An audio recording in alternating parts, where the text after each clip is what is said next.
네, 여러분 안녕하세요. 이번 시간에는 소송 조건에 대해서 공부해 보도록 하겠습니다.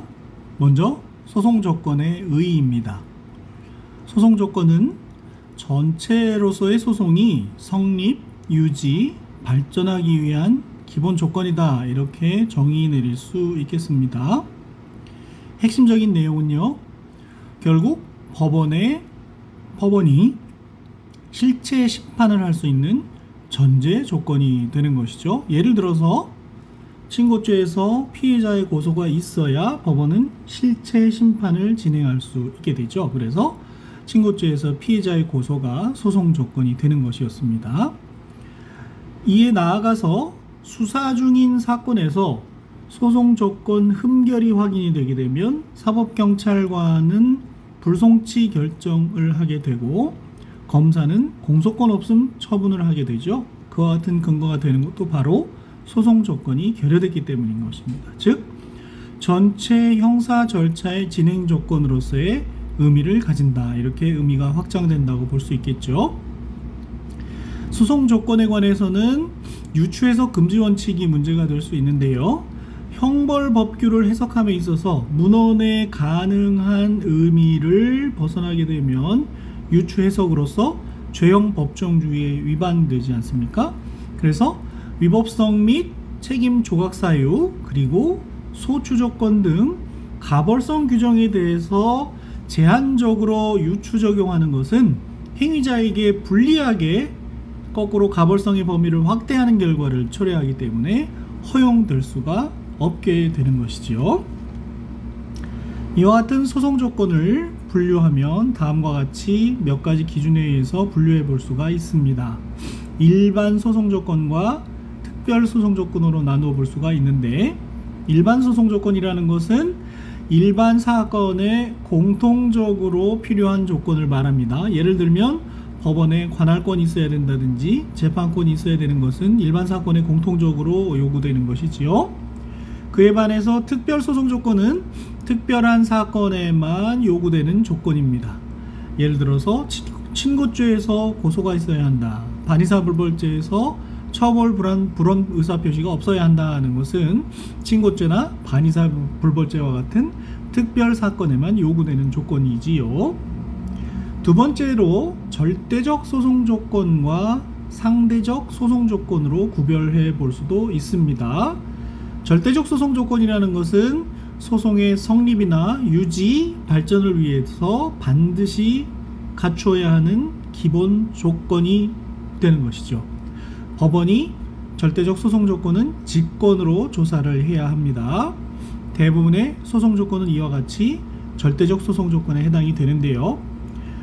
예외적으로 부수적으로 상대적 소송 조건이라는 것이 있어서 당사자의 신청을 기다려 법원이 조사하게 되는 조건입니다. 예를 들어서 토지 관할이 없다는 주장은 법원이 당사자가 그와 같은 주장을 해야 법원이 토지 관할 여부를 조사하게 됩니다. 그래서 토지 관할은 피고인의 신청이 있는 때 한정해서 조사를 하게 되며, 또한 공소 제기 시에만 토지 관할에 있으면 되는 것이지 그 후에 토지 관할이 없어졌다 해서 소송 조건을 충족하지 못하는 것은 아니게 됩니다. 이와 같이 상대적 소송 조건도 있습니다.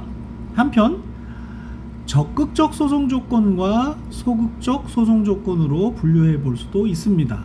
적극적 소송 조건은 일정한 사실의 존재가 소송 조건이 되는 것입니다. 예를 들면 법원에 관할권이 있어야 하는 것이죠. 재판권이 있어야 하는 겁니다. 이에 반해서 소극적 소송 조건은 일정한 사실의 부존재가 소송 조건이 되는 것입니다. 즉 동일 사건에 대한 이중 공소 제기가 없어야 되겠고요.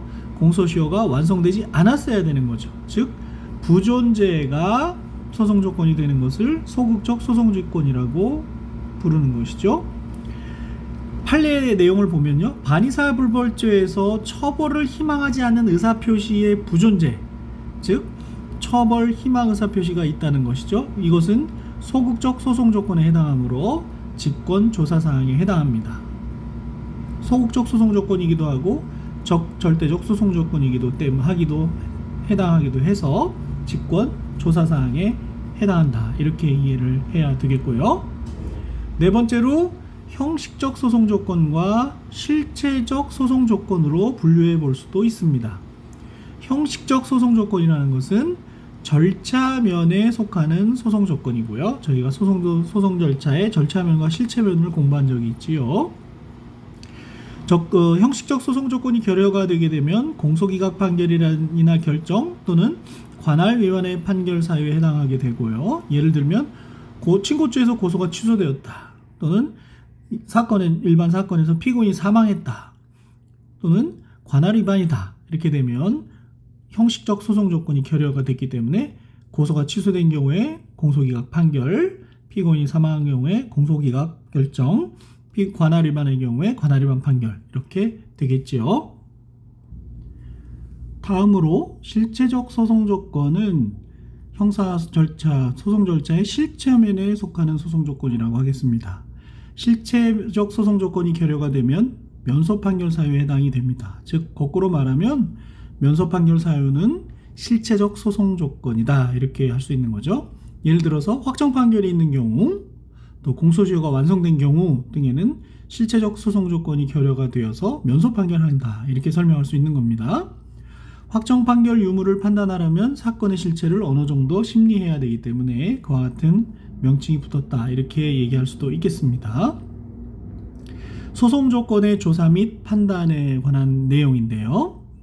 법원은 소송 조건을 원칙적으로 직권조사해야 됩니다. 소송 조건은 소송의 성립, 유지, 발전의 전제가 되므로 상대적 소송 조건을 제외하고는, 즉 절대적 소송 조건이 대부분이죠. 상대적 소송 조건을 제외하고는 법원이 직권으로 조사해야 합니다. 상대적 소송 조건의 예로서는 앞서 토지 완화를 예로 든 바가 있고요.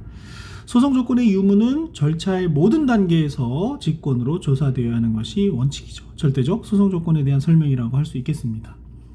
소송 조건의 판단 기준 시점은요, 소송 조건은 절차의 모든 과정에서 갖추어져야 하므로 그 소송 조건의 유무는 특정 심사 시점의 피고 사건을 기준으로 판단을 하게 되고요. 소송 조건은 공소 제기 시부터 판결 시까지 모든 심급에서 갖추어져야 하는 거죠. 기본적으로 절대적 소송 조건에 대한 설명이라고 보시면 되겠습니다. 소송 조건은 공소 제기의 유효 조건이기도 하기 때문에 공소 사실을 기준으로 판단을 하게 되고, 공소장이 변경된 경우에는 변경된 공소 사실을 기준으로 판단을 하게 됩니다. 예외적으로 공소시효 완성 여부는 공소장 변경 시가 아니라 당초 공소 제기 시의 범죄 사실을 기준으로 해서 공소시효 완성 여부를 판단하게 되지요. 공소시효 부분에서 이미 공부한 바가 있습니다.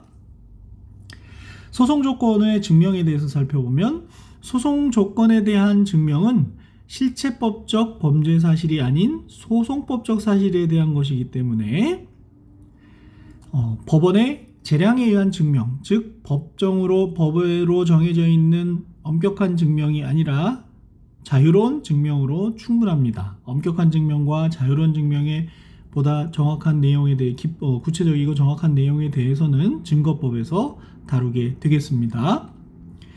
이는 실체법상의 공소사실 인정이 엄격한 증명을 요하는 것과 구별이 됩니다. 즉 자유로운 증명과 엄격한 증명은 서로 대비되는 개념인데요. 엄격한 증명은 법에 정한 절차에 의해서 증거조사가 되어야 되고 증거 능력이 있는 증거에 의한 증명을 말하는 것인데요.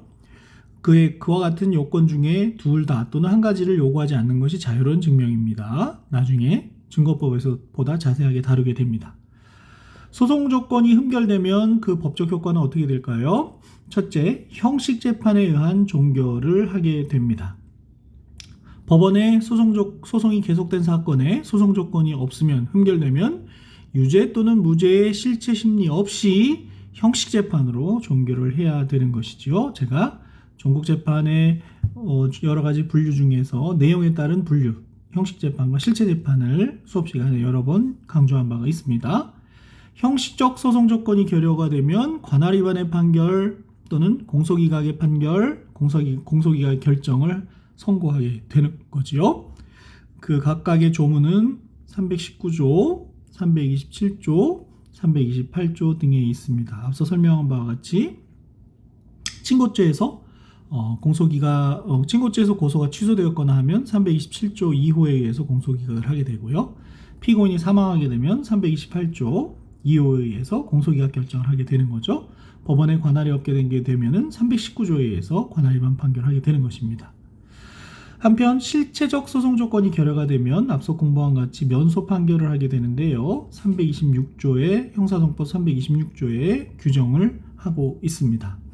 종국 재판에 대해서는 또 다음에 재판을 배울 때 나오기도 하지만 그때만 중요한 것이 아니고 수업 시간에 얘기한 것처럼 형사소송법 전반에 걸쳐서 중요한 내용이 되겠습니다. 한편 형식재판에 관해서는 형식재판 우선의 원칙이라는 것이 있는데 실체 심리가 상당히 진행이 되어서 무죄 심증이 형성된 경우에는 소송 조건 흠결이 발견되어도 형식재판이 아닌 무죄 판결을 할 수도 있는가 하는 문제가 야기가 되는 거고, 이를 형식재판 우선의 원칙의 예외라고 할 수가 있는데요. 왜냐하면 형식재판 사유가 있음에도 불구하고, 즉 소송 조건 흠결이 있음에도 불구하고 무죄라는 실체 재판을 할 수 있느냐의 문제이기 때문에 그렇죠. 판례는 형식재판 우선의 원칙에도 불구하고 사실심 법원이 피고인의 이익을 위하여 무죄의 실체 판결을 선고했더라도 위법이라고 할 필요까지는 없다, 위법이라고 볼 수는 없다라고 해서 전면적 적극적으로 받아들이고 있지는 않지만 일부 형식재판 우선 원칙의 예외를 인정하고 있는데요. 그 사례는 아래에서 보는 교통사고 처리 특례법 위반 사안과 관련이 있는 사안입니다. 한편 소송 조건 흠결이 경합되는 경우에는 어떻게 처리를 해야 될까요? 실체적 소송 조건과 형식적 소송 조건이 경합을 하게 되면 형식적 소송 조건이 흠결됐다는 이유로 재판하는 것이 타당하겠습니다. 실체 심리까지 들어가는 것이 피고인에게 불리하기 때문이라고 이해하시면 되죠. 예를 들어서 면소 판결 사유, 실체적 형식적 소송 조건이라고 할 수 있는 면소 판결 사유와 형식적 소송 조건이라고 할 수 있는 공소기각 판결 사유가 경합하게 되면 공소기각 판결로 재판을 하면 되겠습니다. 형식적 소송 조건 사이에서 경합이 이루어지면 어떻게 될까요? 하자의 정도가 중한 것을 기준으로 해서 중한 것을 먼저 선고하면 되겠습니다. 그래서 공소기각 사유와 관할 위반 사유가 경합할 때에는 공소기각 사유, 기각 재판을 해야 된다고 보고요. 공소기각 결정 사유와 공소기각 판결 사유가 경합을 하게 되면 공소기각 결정 사유가 더 무겁다고 보아서 공소기각 결정을 하면 되겠습니다. 자, 소송 조건의 추한 항목이 있습니다. 추후 보완할 수 있느냐, 그를 통해서 하자가 치유될 수 있느냐의 문제이기도 하지요. 소송 조건이 구비되지 않은 상태에서 소송이 계속되었던 중에 추가로 소송 조건을 완성했을 때 추가 보완이죠. 그래서 추가로 완성했다 해서 추한이라는 말을 쓰게 된 건데요. 그 하자가 치유되는가에 대한 문제입니다. 주로 친고죄에서 고소 없이 공소가 제기되었다가 공소 제기 후에 고소를 추가했을 때 완성될 수 있느냐, 소송 조건이 또 특정되지 않은 공소사실을 공소장 변경을 통해서 공소사실 특정을 허용할 것이냐 여부가 문제가 되는데요. 먼저 판례 입장을 보면 친고죄의 고소는 추한할 수 없다는 것이죠. 인정되지 않는다. 저희가 친고죄 고소를 공부할 때 이미 살펴본 바가 있습니다. 공소사실을 특정하는 추한은 어떨까요? 특정되지 않은 공소사실에 대한 추한은 대체적으로 인정을 하고 있습니다. 그래서 공소장 변경에 의해서 특정되지 않은 공소사실을 특정할 수 있다고 보는 것이죠. 자, 아까 말씀드린 형식재판 우선 원칙의 예외 판례와 관련이 있는 교통사고 처리 특례법 관련 법리를 살펴보겠습니다. 종합보험에 가입되어 있어서 형사처벌을 면한 운전자의 원인 행위가 도로교통법 위반이었는데요. 그에 대해서 별도로 공소제기하는 것이 적법한지 여부가 문제가 되었습니다. 법리를 살펴보시면 교통사고 처리 특례법은 교통사고로 인한 형사처벌을 면제해서 운전자의 부담을 완화하는 것이 목적입니다. 그러나 이는 사고의 원인이 된 도로교통법 위반 행위 자체의 처벌 가능성까지 배제하는 것은 아니다. 종합보험에 가입돼 있어서 형사처벌을 면하게 된 사항을 도로교통법 제162조 제2항 제2호 단서 등에 따라서 범칙금 통고 처분을 할 수 있는 대상인 범칙자에 해당되느냐에 대해서 해당이 된다는 것이고요. 결론적으로 교통사고를 일으킨 운전자가 종합보험에 가입돼 있어서 형사처벌을 면제받더라도 그 사고의 원인이 된 도로교통법 위반 행위에 대해서는 범칙금 통고 처분이나 공소제기를 하는 것이 적법한 절차이며 특례법의 취지에 반하지 않는다는 내용이었습니다. 제가 교통사고 처리 특례법 관련 법리를 형식재판 우선 원칙이 예외라고 설명을 드렸는데 여기서 말씀드린 내용 그것은 아니었네요. 제가 착각을 했습니다. 내용 그대로 종합보험에 가입돼 있어서 교통사고 처리 특례법 위반으로 처벌할 수는 없더라도 그 원인이 된 도로교통법 위반 행위에 대해서 범칙금을 부과할 수 있다. 범칙금 통고 처분을 할 수 있다는 그런 내용이고요. 제가 말씀드린 형식재판 우선 원칙의 예외에 관한 부분은 앞서 본 형식재판 우선 원칙의 예외 파트 이 부분에서 무죄 사유가 있을 때 종합보험에 가입되어 있다는 이유로 공소기각을 하지 않고 무죄 판결한 것에 대해서 위법하지 않다라는 일부 예외를 인정하고 있는 것으로 그렇게 정리를 해 주시기 바랍니다. 네, 이것으로 소송 조건에 대한 강의를 마치도록 하겠습니다. 수고하셨습니다.